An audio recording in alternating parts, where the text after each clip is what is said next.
everyone, welcome to BIS Talks. In this edition, we will be discussing social accountability at the workplace requirements as given in IS 16001 standard. All organizations are required to create a workplace where its employees feel safe, have all the facilities required and expect good governance from management.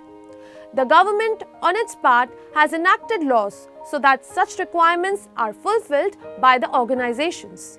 Now there is an option to follow a single document, an Indian standard developed by the Bureau of Indian Standards, which can take care of such requirements if implemented. It encourages the organizations to develop, maintain and apply socially acceptable workplace practices in the areas they control and have influence. This standard aims to protect and guarantee the socio-economic well-being of its employees. Let us start with the definition of social accountability. Social accountability is the principle that an organization is responsible for their actions and may be required to explain. Social accountability is a process where the organizations become answerable and are obliged to give an account of the compliance to the relevant laws. Let us hear from Mr. Anuj Bhatnagar, Head MST. In an organization, scores of government requirements are to be met related to the whole of societal values, environment and organization itself. Organizations have to give back to society, the environment and its workers. This is social accountability. Now let me come to the definition of an organization as given in the standard. What is an organization? An organization here is referred to in a wider perspective. It not only entails business establishment, but any organization like government, academia, charitable trust or society, consumer body, cooperative, NGO or associations of any other kind. These are all covered under the social accountability at the workplace standard. Let us now focus on the central issue and talk about 11 core elements that constitute the requirements of social accountability at workplace. So, our BIS official will explain the importance of the core elements. Let us ask Ms. Chalu Varshne, who is dealing with the standard, about its key features. In this standard, we have identified 11 core elements such as child labor, employment freely chosen, health and safety at workplace, harassment, abuse, inhuman treatment, discrimination, employment relationship, employee welfare measures, working hours, wages and benefit, freedom of association, community engagement.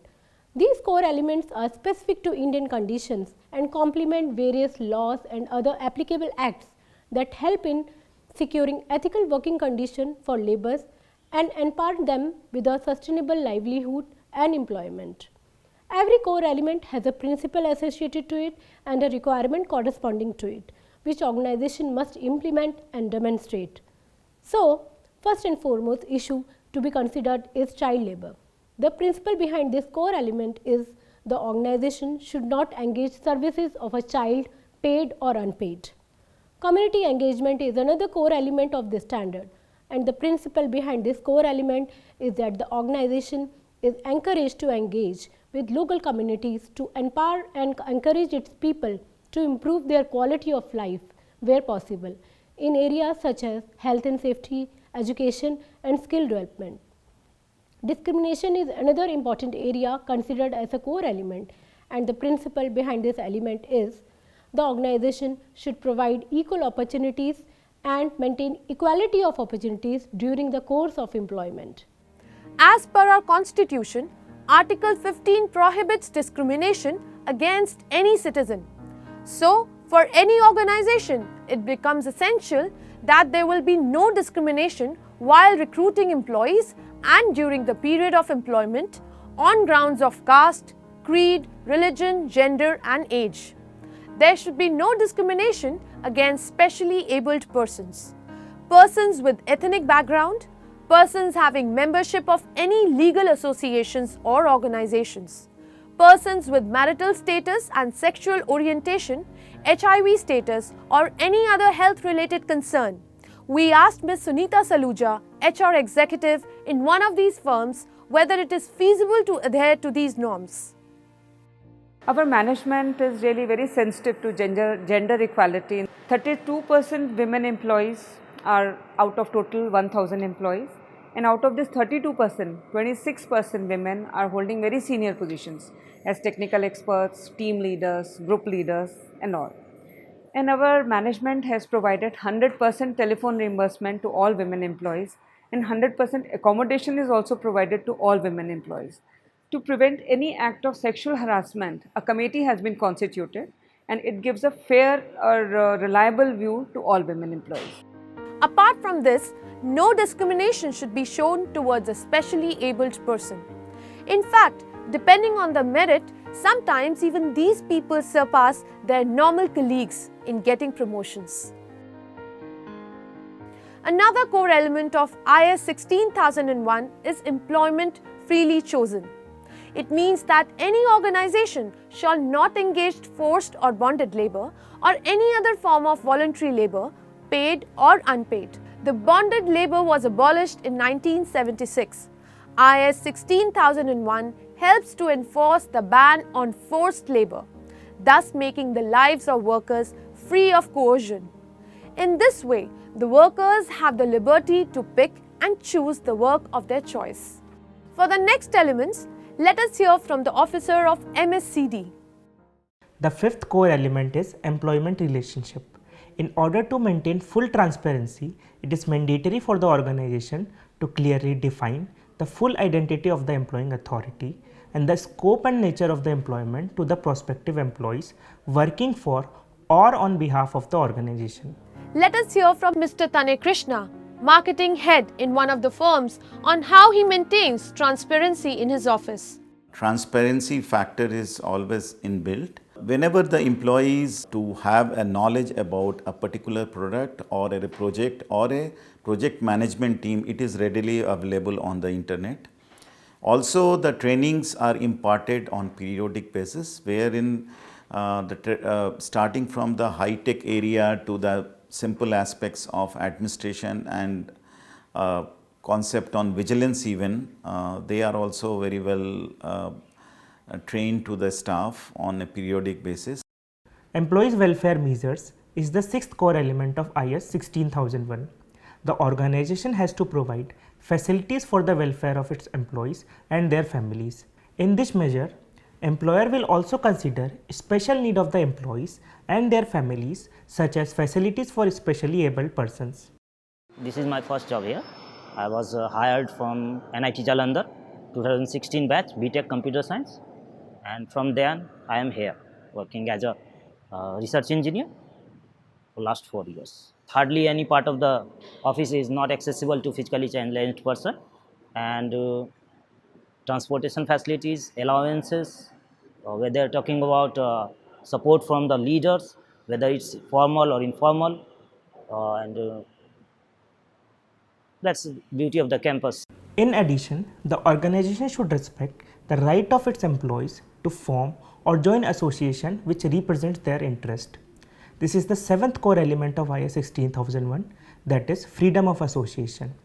This standard makes it mandatory for the organization to allow freedom of association and recognition of the right of collective bargaining by the workers. It gives the workers the right to join an association and remain its member or to leave it voluntarily if he chooses to. It also gives the employees the right to bargain collectively for better wages, working conditions, benefits and other aspects relating to the workers. In an organization, can health and safety of the workers be ignored?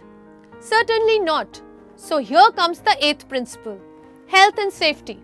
This BIS standard entails that the organization shall include provision for the safety, health and hygiene of the worker beside providing a humane workplace and also ensuring the legality of the workplace. This provision is helpful for those workers who are employed in accident-prone and hazardous industries. The organization shall ensure no harassment, abuse and inhuman treatment of the employees. This is the next core element of IS 16001. As per IS 16001 standard, the organization should put in place mechanism to demonstrate that no harassment, abuse or inhuman treatment takes place at the workplace. They will also have a mechanism in place to enable employees and suppliers to report instances of harassment, abuse or inhuman treatment. Harassment and abuse in any form, physical, psychological, verbal or sexual, is strictly prohibited. For the next elements, let us hear from Mr. Aditya Bhatt of MSCD. BIS standard IS 16001 also entails that the worker should get timely payment of their wages and benefits. As per 16001 standard, it is mandatory for an organization to make timely payment of wage with proof of receipt of payment. The salary slip should include breakup of wages paid, including additional overtime advances and allowances.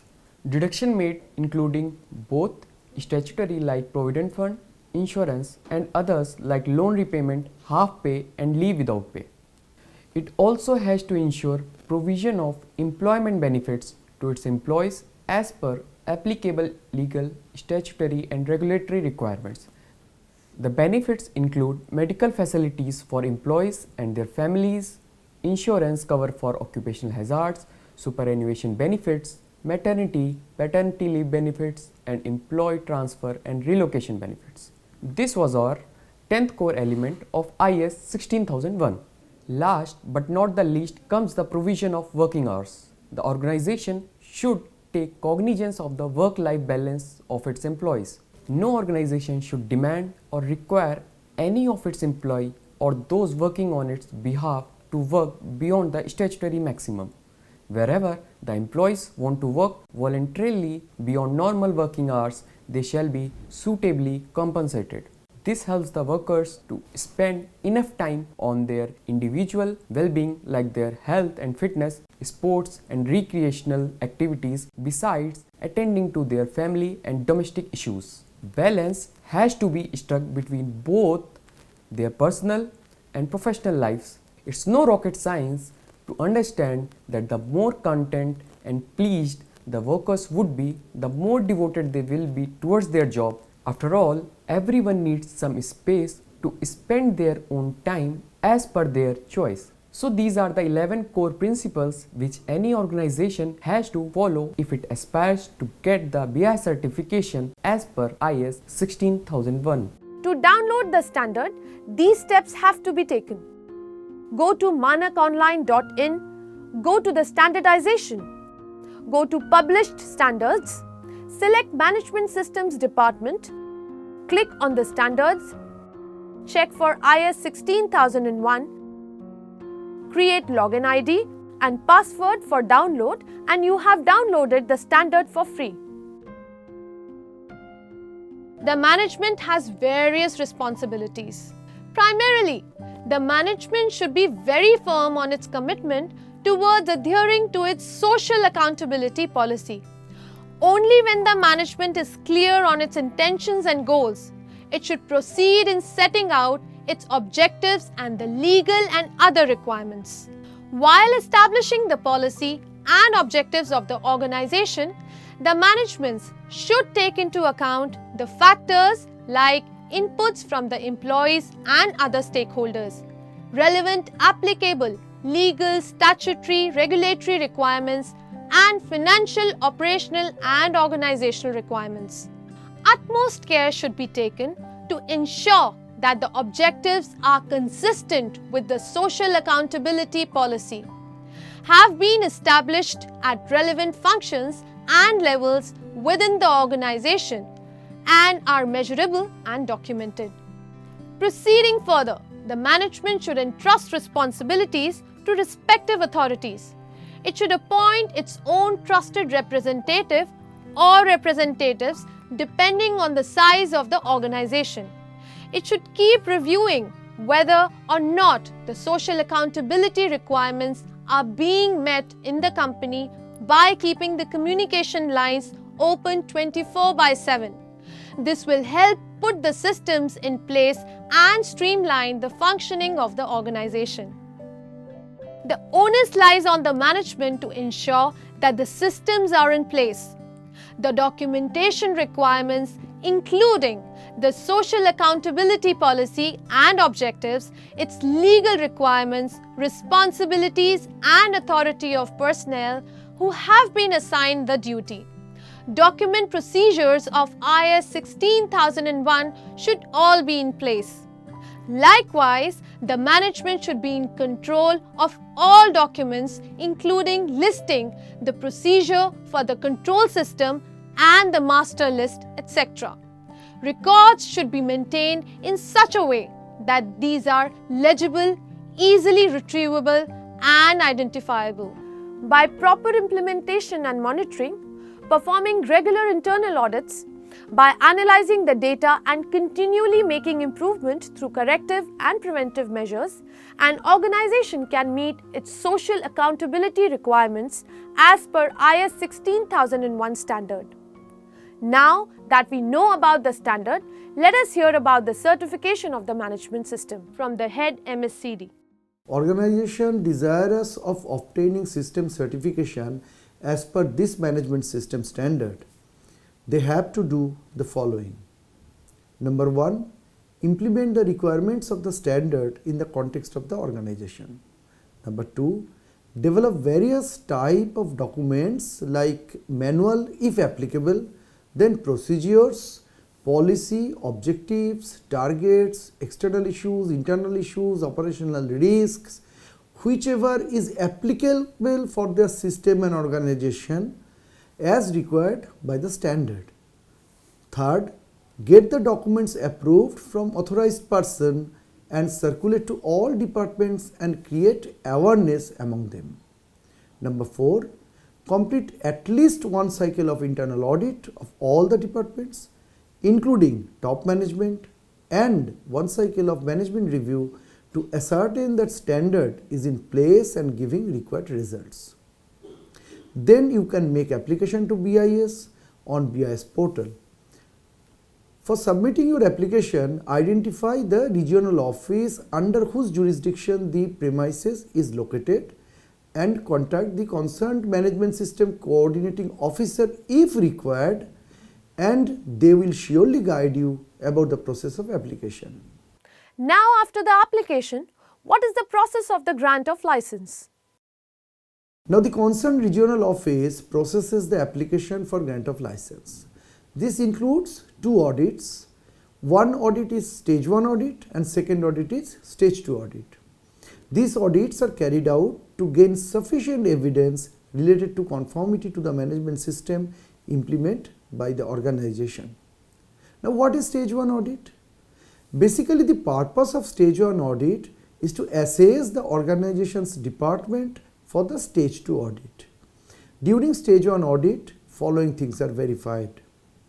Number 1, scope and boundary of the implemented management systems, type of services covered, processes involved, and relevant statutory and regulatory requirements, whether they are complying it or not.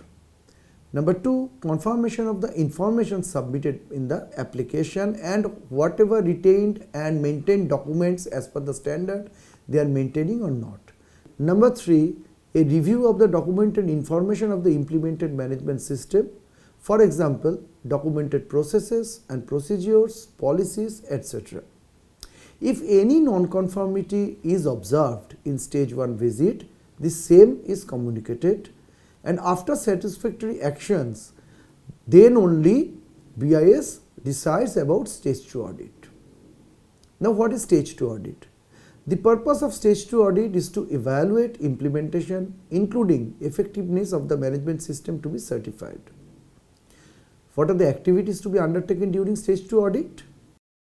Information and evidence about conformity to all requirements of management systems under certification, then performance, monitoring, measuring, reporting and reviewing against performance objectives and targets, ability to meet statutory, regulatory and contractual requirement, operational control of the processes, audit of all departments as per schedule is carried out or not, relevant evidences are collected, verified during our audit also. The auditor also have to see whether their internal audit and management review are effective and have been done as per procedure and their whatever they have decided to do and our standard. Then our auditor will audit all of their departments as per the audit schedule, and relevant evidences will be collected and verified. Now, if any non-conformity is observed, the same is discussed with auditee and system coordinator and then communicated to the auditee for taking appropriate action with a time frame of 45 days as per our guidelines and terms. Once the audit activities are completed, DDG region takes decision to grant the license to the applicant. The license is granted for 3 years, during which there will be 2 surveillance audits conducted at an interval of 1 year. BIS follows a robust certification process utilizing competent and experienced auditors. Over the years, as the management system stabilizes, the organization can make use of this management system as a tool to improve their system. By going in for BIS IS 16001 certification, the organization gets an upper hand over all others in complying with all the ethical norms for its workers and employees.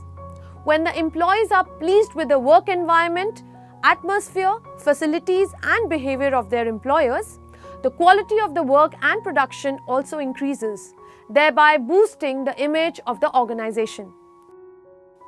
That's all for now.